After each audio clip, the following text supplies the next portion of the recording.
जमुना मैया में स्नान करने लगी। कन्हैया देखते, ओह बिना ज्ञान के भक्ति अंधी है।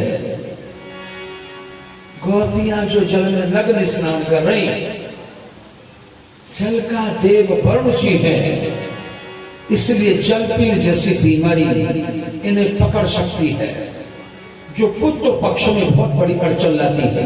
और डॉक्टर भी हजारों रुपये ऐंठ लेते हैं और जल्दी से जल पीर ठीक नहीं होता। राधे राधे। ये तो साधारण शिक्षा थी। कन्हैया जी तो आज गोपियों के ज्ञान के कपाट खोलने वाले हैं। वो ये बताने वाले हैं कि मैं कहाँ नहीं हूं, आप जल को पर्दा माने खड़ी है, मैं तो जल में भी देख रहा हूं, मैं तो थल में भी देख रहा हूं, और मैं तो नभ में भी देख रहा हूं, और भगवान आपको यहां भी देख रहे हैं कि कौन ध्यान से कथा सुन रहा है और कौन चप्पल चुराने सोच रहा है। कई श्रोता अपनी टुटियां चप्पला छड़ जाते हैं, दूसरे की नमियां बदिया बेकी पैर पाई के चल मेरे पाई। लेकिन भगवान सब कुछ देख रहे हैं कि माताएं कैसी क्वालिटी की भक्ति मेरी कर रही है, वो सब कुछ देख रहे हैं। इसलिए मैं सभी बहनों से हाथ जोड़ के निवेदन करूंगा, आप अपनी भक्ति में कोई कमी न रह जाए, क्योंकि मनुष्य की चोला बड़े भाग्य से मिला है। तन मन धन से भक्ति करते हैं, तन अपना भगवान की सेवा में लगाना है, मन की एकाग्रता गुरु महाराज के चरणों में टिकाकर नारायण का दर्शन करना है। और धन भी प्रभु ने दिया है, उस धन का 10वां भाग हमें जरूर पुण्य के रूप में, हम भी स्वामी जी की डायरी में अपना नाम लिखाएं, वहां में अपना तिल फुली भाग दें, पर लिखाएं जरूर। राधे राधे।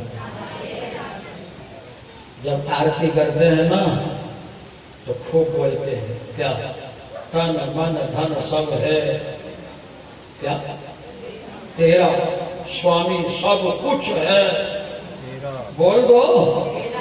बोलते हैं कि नहीं, तन मन धन सब है तेरा। जरा कोई रह भी गया ना, स्वामी सब कुछ है तेरा, और तेरा तुझको अर्पण पर बटुआ है मेरा। जब अर्पण करने की बारी आती है ना, माधव कई बार सोचता कि क्या दो, कितना दो। मैंने प्रधान जी ने 50,000 दिए हैं, वो तो भाई नगर के प्रधान जी है, अच्छे व्यक्ति है, अमीर व्यक्ति है।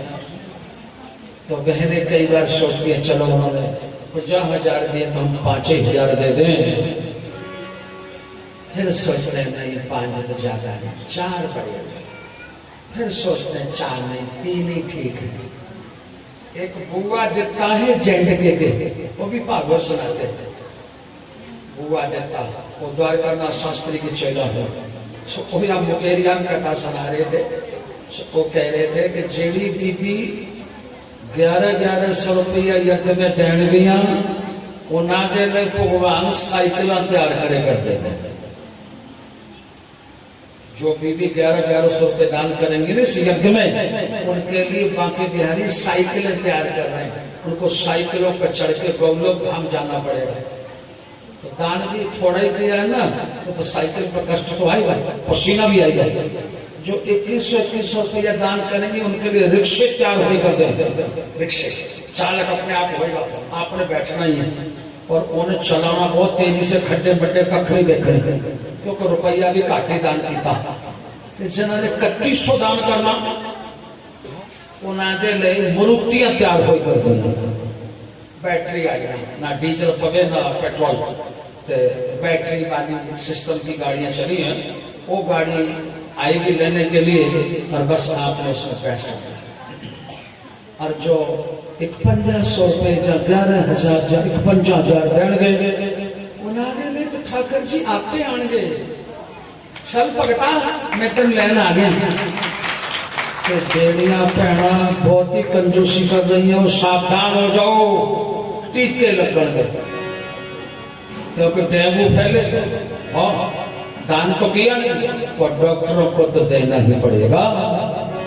राधे राधे बोलना पड़ेगा आपको। इसलिए मैं सभी माता बहनों से ये निवेदन करूंगा, वैसे तो माता बहन बड़ी भावुक होती है और बड़ी दानी होती है, परंतु फिर भी आज छठवां दिन हो गया है, क्योंकि कल और हमने आपको जागृत करना है, क्योंकि दान से बलि ने भगवान को बंधन में बांध लिया था। दान कोई छोटी मोटी वस्तु नहीं है। अगर जीव 1 रुपया दान पहुंचाता है भगवान के लिए, तो कुबेर जी उसके खाते में 100 लिख देते हैं। राधे राधे। सोच लीजिए, 1 के 100 मिलते हैं। इतने काटे का सौदा नहीं, इतने काटे का सौदा नहीं, इतने काटे का सौदा नहीं, और व्यापार बड़ा सोना है।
गोपियों को भगवान ब्रह्म ज्ञान देना चाहते हैं।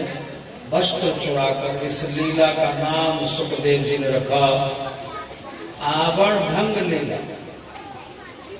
आवरण माने पर्दा। हम आप कितने भी वस्त्र पहन लें, लेकिन परमात्मा की नजरों में तो नंगे के नंगे हैं।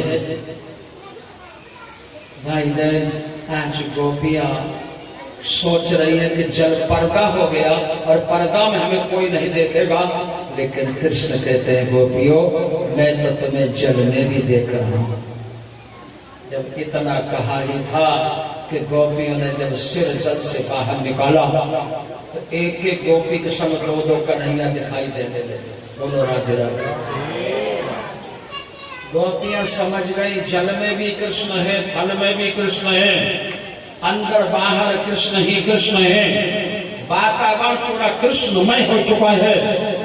अब गोपियां ज्ञान के कपाट खुल गए महाराज। अब तो गोपियां निकल पड़ी और भगवान से वस्त्र ले लिए। पर मैं एक बात आपको पूछना चाहता हूं, क्या अगर वस्त्र अविद्या है और वही भगवान ने चुराया है, जीव रूपी गोपियों के ब्रह्म रूपी श्री कृष्ण ने अविद्या रूपी वस्त्र को जो चुराया है, अब गोपियां जब निकल के गई और वो अविद्या रूपी वस्त्र उन्होंने ले भी लिए और पहन भी लिए, तो मैं आपको ये पूछना चाहता हूं, क्या ब्रह्म ज्ञान टिका रहा अथवा नहीं? हाँ या ना? हाँ जी, बहने बताए यस या नो? कई बहनों को तो मेरे प्रश्न का पता ही नहीं चला। उनकी बिचारी के प्रश्न के समय निगाहें अलग चली गई कहीं से कहीं। देखिए, आप ये मत सोचना कि हम ही प्रवक्ता को देख रहे हैं। प्रवक्ता की भी आंखें एक झलक में सबको देख लेती हैं कि कौन ध्यान से कथा सुन रहा है और कौन चप्पल चुराने की सोच रहा है। और महाराज वो कहते कुछ नहीं है, वो कहते जो तू करे सो तो ही पढ़े। राधे राधे। तो देखिए, मैं आपको उत्तर दे देता हूं। गोपियों के वस्त्र अविद्या है तो चुराया, लेकिन अविद्या रूपी वस्त्र को फिर गोपियों ने पहन लिया, लेकिन ब्रह्म ज्ञान पूरा बना रहा। कारण मैं आपको दृष्टांत देता हूं। आप धान ले जाते हैं सेलर वाले के पास और धान वहां छोड़ आते हैं, और धान के बदले में आपको क्या देता है? उस आवरण को हटा देता है। चावल के ऊपर जो आवरण है ना, उसको हटा देता है और चावल के रूप में आपको दे देता है। तो कन्हैया जी ने भी वही काम किया। उन धान रूपी वस्त्रों का जो आवरण था उसको खत्म कर दिया और बिल्कुल प्योर चावल बना दिया, यानी गोपियों को ब्रह्म स्वरूप बना दिया। आप वो कपड़े पहने तो और न पहने तो ब्रह्म स्वरूप है, स्वयं ब्रह्म और ब्रह्म स्वरूप गोपियां। इसलिए ठाकुर जी महाराज की रचना करना चाहते हैं। राधे राधे। और महाराज के लिए भगवान ने बंसी भजन, आप भी सुनेंगे बंसी की फल।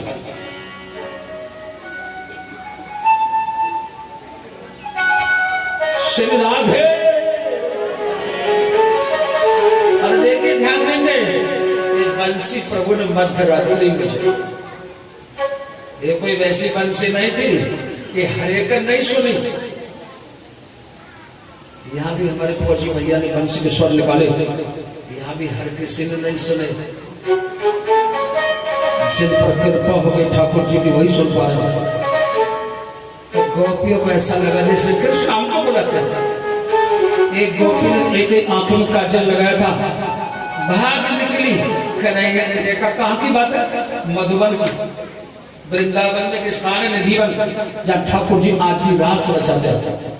वहां वो गोपी पहुंच गई। भगवान बोले, अरे गोपी, दोनों आंखों में तो काजल लगा ली थी। बोले, हे कृष्ण सच्ची बताएं, हम आप जब बंसी बजाते हैं ना, तो इस धन को सुनकर के हम तन मन की शुद्ध बुद्ध भूल जाते हैं। और बाबा तुलसी कहते हैं, जब जीव अपने तन मन की शुद्ध बुद्ध भुला देता है, तो ईश्वर भी अपना ईश्वर भुला देते हैं और प्रकट कर जाते हैं। इसीलिए आज गोपियां तन मन की शुद्ध बुद्ध भूली हैं, तो ठाकुर जी भी शुद्ध बुद्ध भुलाकर आज गोपियों के समक्ष भगवान खड़े। हम और आप भी सोचते हैं कि भगवान से हमारा मिलन कब हो, हमें भगवान के दर्शन कब हो। आप सोच लीजिए, जब तक आप तन मन की शुद्ध बुद्ध नहीं भुलाएंगे तब तक भगवान अपना ईश्वर को भुलाने वाले नहीं है। आपको तो अभी अपनी संसार की एक एक वस्तु पर ख्याल है। आपने देखा होगा जब बुढ़ापा आ जाता है ना, जिंदरा लगाया तो चाबी लब्बे कर दिए माई, हाय मजा लेती रखी है, भूल गई, समझे कुछ। अब उसका ध्यान संसार में कम है और कन्हैया के चरण कमल रूपी नौका का आश्रय मिल गया है। अब उसको वस्तु चेते नहीं रहती, हाय मैं ऐसे रखी तो पता नहीं मजा कुछ चल गया।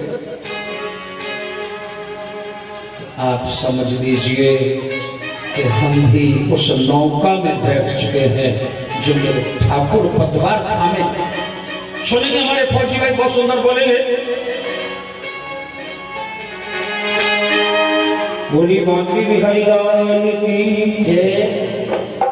ऐसी बंसी बजाई श्याम मेरी सुध बिसराई श्याम, ऐसी बंसी बजाई शाम ने मेरी शुद्ध बिसराई शाम ने। ऐसी बंसी बजाई शाम ने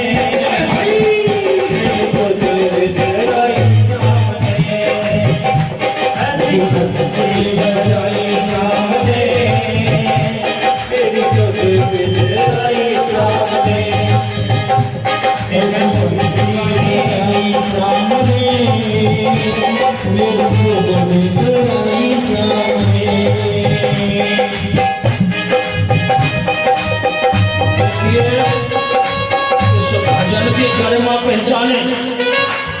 अरे जा नहीं तो 4 मिनट से तुम भी तन के सब कुछ बना लो। अरे वो कहते एक बार ठाकुर के लिए समर्पित होने की भावना को पेश करो, शायद कन्हैया रीझ जाए। ऐसी बंसी बजाई शाम मेरी सभी बिसराई शाम, ऐसी बंसी बजाई शाम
मेरी शुद्ध बिसराई सामने। पूरी बंसी वाले एक बार और बोलो, एक बार जोर से बोलेंगे। जब सभी गोपियां पहुंच चुकी हैं वहां, और वो गोपी पहुंची कौन सी, जिनके संग चीर हरण की लीला हो चुकी। कन्हैया ने प्रश्न कर दिया, मध्य रात्रि है, जंगल में हिंसक जीव भी घूमते हैं, क्या बात है, आपके पतियों से लड़ाई हो गई है क्या? गोपियां बोली, हाय रो बाबा, बंसी बजा के आपके तो सारी सज्जा पूछता है कि आपके पतियों से लड़ाई हो गई है क्या? गोपियां कुछ नहीं बोली, सिरे रख लिया, बोले कोई लड़ाई नहीं हुई। तो बोले आपको डर नहीं लगा?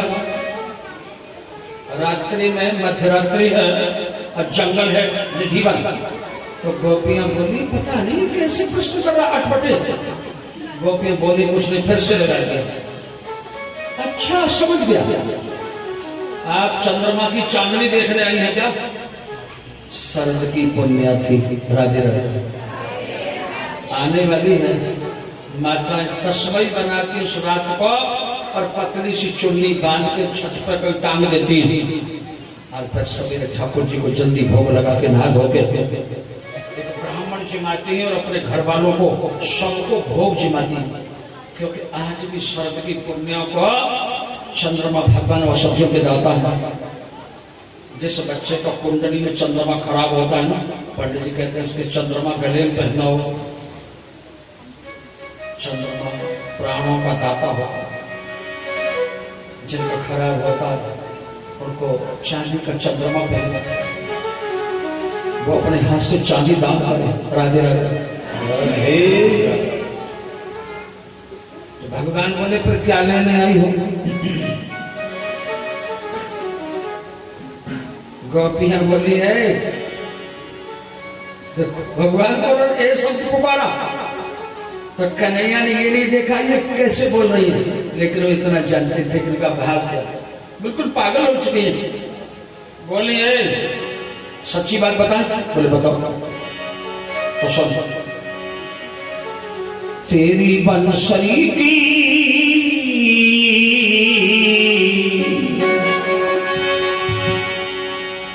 तेरी बंसरी की और मीठी मीठी तान पे मैं तो हो गई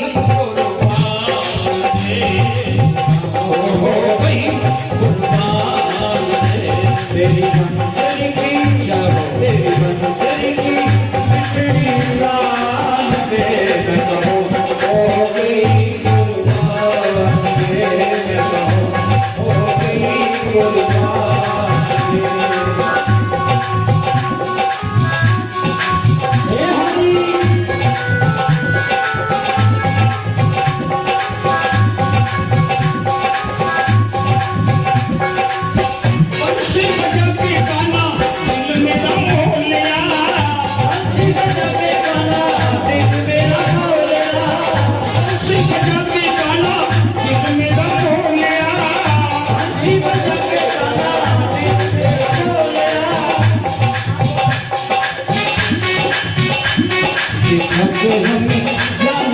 ऐसा दिया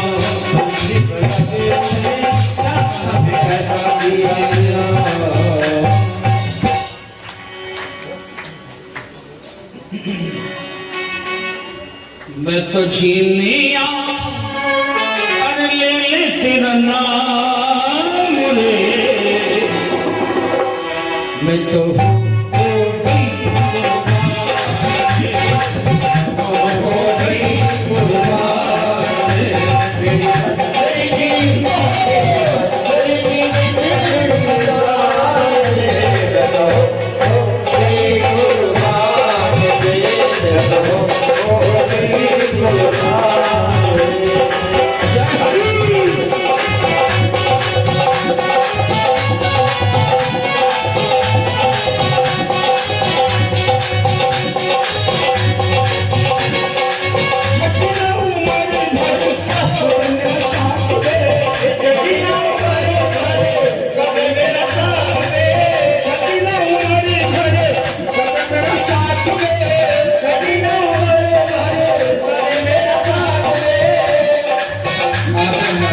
छोड़ने वाली वो तो श्यामा रात रे। नट छोड़े वाली श्यामा रात रे। नट छोड़ने वाली वो तो श्यामा रात रे। नट छोड़े वाली श्यामा रात रे। गुण जीनिया ले ले तेरा नाम रे। मैं तो हो गई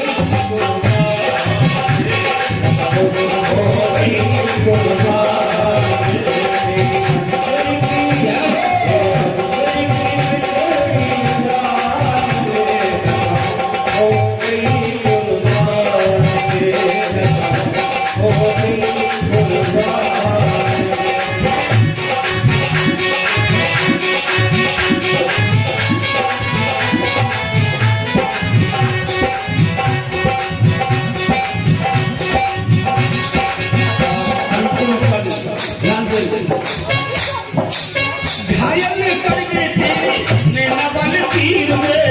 घायल तेरे नैना वाले तीर में। घायल करके तेरे नैना वाले तीर में। घायल करके तेरे नैना वाले तीर में।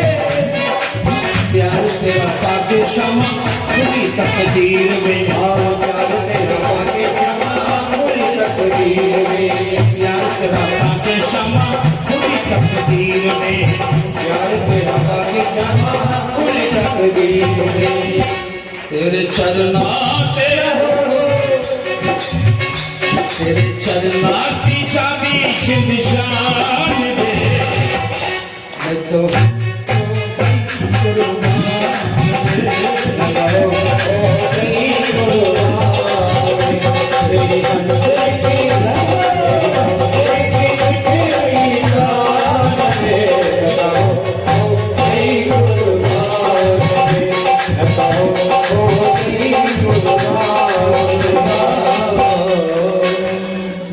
बोलिए भक्तवत्सल भगवान की जय। श्री कृष्ण समझ गए अब गोपियों को ब्रह्म ज्ञान हो चुका है। बोली महाराज हमारे जो पति है ना वो शरीर के पति है। कोई कल छोड़ के चला गया, कोई परसों छोड़ के चला गया, लेकिन आप तो हमारी आत्मा के पति थे। कृष्ण समझ कि गोपियों को वास्तव में ब्रह्म ज्ञान हो गया और अब ये रसरूप हो गई। जिस संसार में आप हम रहते हैं ये संसार भाई बहन नीरस है। राधे राधे। इस संसार में रस दिखाई तो पड़ता है पर है नहीं। ये संसार नीरस है पर इस नीरस संसार में कोई रसरूप तत्व है तो मेरे ठाकुर जी श्री कृष्ण। राधे राधे। आज भगवान समझ गए गोपियां रास की पात्र बन चुकी, रास की अधिकारी बन चुकी हैं। महाराज की पूरी तैयारियां हैं। ठाकुर जी आज भी इस कलकाल में महाराज रचाते हैं मधुबन में। आप गए होंगे, किसने देखा है मधुबन? हाथ खड़ा मधुबन ठाकुर की रास स्थली है। महाराज कोई पुण्यात्मा जी पहुंचता है मधुबन में। आज भी कलयुग में भगवान महाराज रचाते हैं और वो ऐसे वृक्ष हैं वो पहचान में नहीं आते हैं किसके।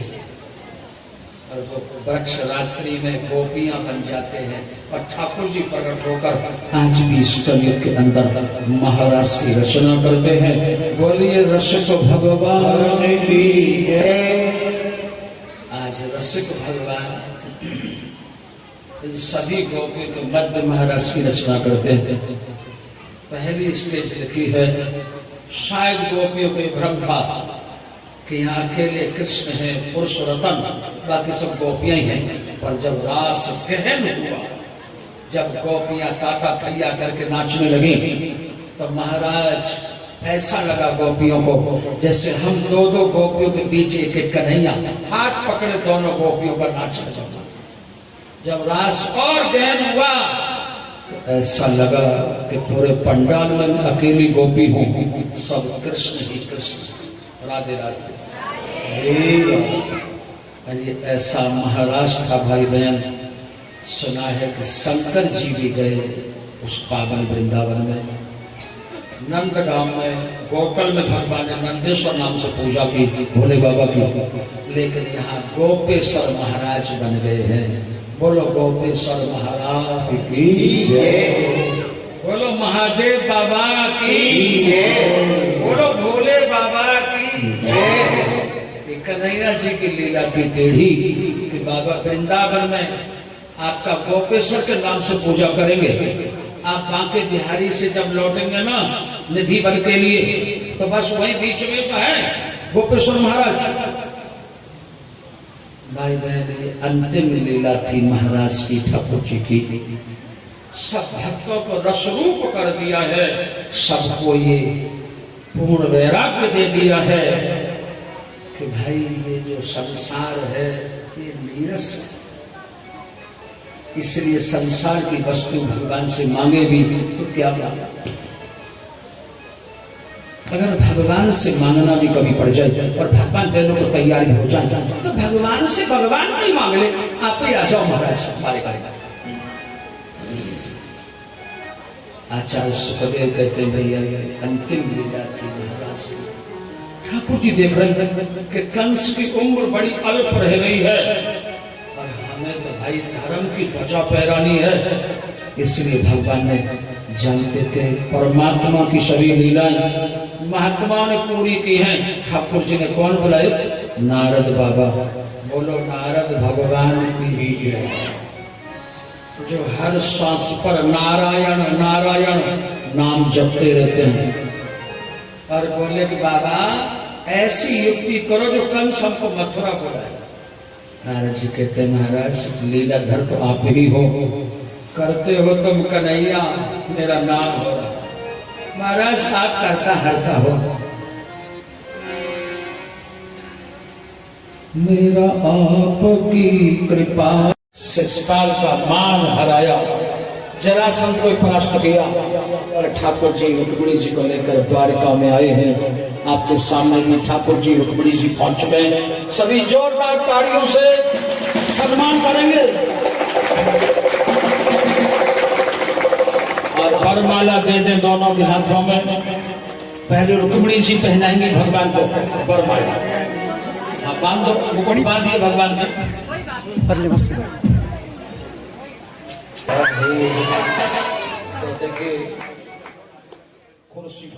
लक्ष्मी और नारायण भगवान को कन्यादानम महादानम पूजा करेंगे और मैं आचार्य जी से निवेदन करूंगा, आचार्य जी ठाकुर जी के पास पहुंच जाएं और पूजा करवाएं। माता बहनें पहुंचने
जयकारा सेवा वाली बाई सच्चे दरबार की जय। सभी भाई बहन आरती दर्शन कर लें, दंडवत कर लें। बिना प्रसाद के कोई भी न जाए। सभी भाई बहन प्रसाद लेकर जाएंगे।